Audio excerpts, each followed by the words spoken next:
नमस्कार, स्वागत है आपका इंडिया गेट टीवी पर। मैं हूं अजय सेतिया। मित्रों, इससे पहले कि आपको आज के मशहूर राजनीतिज्ञ पलटू राम की असली राजनीति बताऊं, पहले आप आधे मिनट में बहुत ही दिलचस्प पलटू राम की कहानी सुना देता हूं।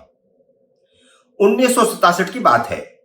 भारतीय राजनीति के इतिहास में यह एक नई इबारत लिखी जा रही थी। इस इबारत को लिखने वाले इंसान का नाम था गयालाल। गयालाल हरियाणा के पलवल जिले के हसनपुर विधानसभा क्षेत्र से विधायक चुने गए थे। उन्होंने एक ही दिन में 3 बार पार्टी बदली। पहले तो उन्होंने कांग्रेस का हाथ छोड़कर जनता पार्टी का हाथ थाम लिया, फिर थोड़ी देर में कांग्रेस में वापस आ गए। करीब 9 घंटे बाद उनका हृदय परिवर्तन फिर हो गया और एक बार फिर जनता पार्टी में चले गए। खैर, गयालाल के हृदय परिवर्तन का सिलसिला जारी रहा और वापस कांग्रेस में आ गए। कांग्रेस में वापस आने के बाद कांग्रेस के तत्कालीन नेता राव वरिंदर सिंह उनको लेकर के चंडीगढ़ पहुंचे और वहां एक संवाददाता सम्मेलन किया। राव वरिंदर सिंह ने उस मौके पर कहा था, गया राम अब आया राम है। इस घटना के बाद से भारतीय राजनीति में ही नहीं बल्कि आम जीवन में भी पाला बदलने वाले दल बदलुओं के लिए आया राम गया राम वाक्य का इस्तेमाल होने लगा। पलटने में नीतीश कुमार का परफेक्शन राजनीति शास्त्र के विद्यार्थियों के लिए रोचक अध्याय है। इस लिहाज से विपक्ष को साथ लेकर नई सरकार का मुखिया बनते ही नीतीश कुमार का पहला बयान गौर करने वाला है। उन्होंने कहा, इतना तो कर देंगे कि 2014 में जो आए वे 2024 के आगे नहीं रह पाएंगे। यह नरेंद्र मोदी को खुली चुनौती है कि वह 2024 का चुनाव जीतकर दिखाएं। 2017 में मजबूर होकर एनडीए में वापस लौटने वाले नीतीश कुमार, जो 2020 में जदयू की सीटें घट जाने के कारण मुख्यमंत्री बनने को तैयार नहीं थे, नरेंद्र मोदी ने उन्हें जबरदस्ती मुख्यमंत्री बनाया। उनमें इतना साहस कहां से आया कि वह नरेंद्र मोदी को चुनौती दे रहे हैं। उनके गणित को समझने की जरूरत है। वह कोई बहुत बड़ा दावा तो नहीं कर रहे। एनडीए का साथ छोड़ने से पहले जदयू के सांसदों की बैठक में उन्होंने जो कहा वह गौर करने के लायक है। उन्होंने सिर्फ यह कहा है कि 2024 के चुनाव में वह इतना तो कर ही देंगे कि भारतीय जनता पार्टी की 40 से 50 सीटें घट जाएं। बिहार की कुल 40 सीटें हैं। इनमें से भारतीय जनता पार्टी के पास इस समय सिर्फ 17 सीटें हैं, तो वह 40 विधानसभा सीटों में से 50 सीटें कैसे घटा सकते हैं? इसके पीछे क्या गणित है, उसे समझने से पहले यह समझ लें कि इस समय लोकसभा में भारतीय जनता पार्टी के 303 सांसद हैं। अगर 40 सांसद घट जाएं तो भारतीय जनता पार्टी के लोकसभा सदस्यों की संख्या 262 रह जाएगी और बहुमत के लिए 272 सांसदों की जरूरत होती है। 10 सदस्यों का समर्थन पाना कोई बड़ी बात नहीं होगी, लेकिन ऐसा होने पर भारतीय जनता पार्टी बाहरी समर्थन पर निर्भर हो जाएगी। एनडीए के नाम पर अब भारतीय जनता पार्टी के साथ सिर्फ शिवसेना का शिंदे गुट ही बचा है। इतिहास की एक घटना याद रखनी चाहिए।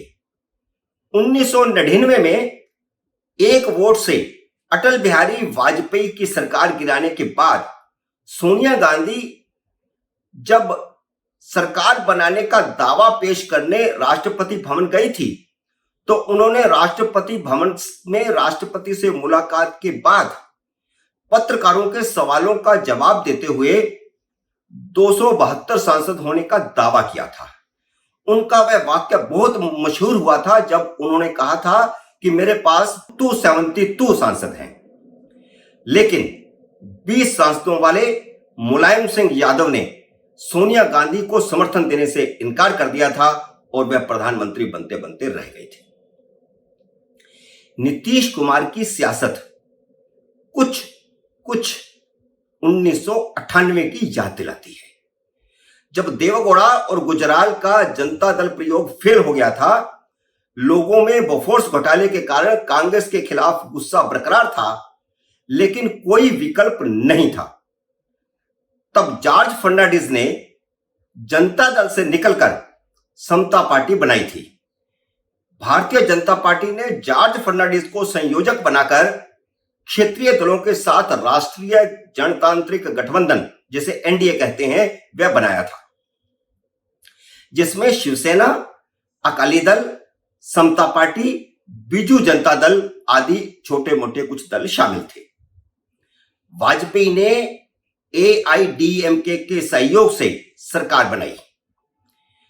अब कांग्रेस ने मोदी को सत्ता से बाहर करने के लिए अटल बिहारी वाजपेयी की रणनीति बनाई है।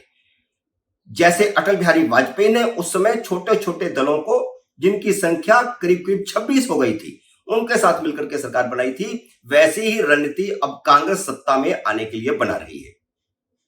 वाजपेयी ने जॉर्ज फर्नांडिस को संयोजक बनाकर एनडीए का गठन किया था, तो कांग्रेस ने नीतीश कुमार को जॉर्ज फर्नांडिस बनाकर क्षेत्रीय दलों को अपने साथ लाने की रणनीति बनाई है। अब दो बातों में से एक बात हो सकती है, या तो नीतीश कुमार के नेतृत्व में क्षेत्रीय दलों का तीसरा मोर्चा बनेगा, जिसमें टीएमसी, बीजू जनता दल, टीआरएस और जगनमोहन रेड्डी की पार्टी के शामिल होने की संभावना भी बन सकती है।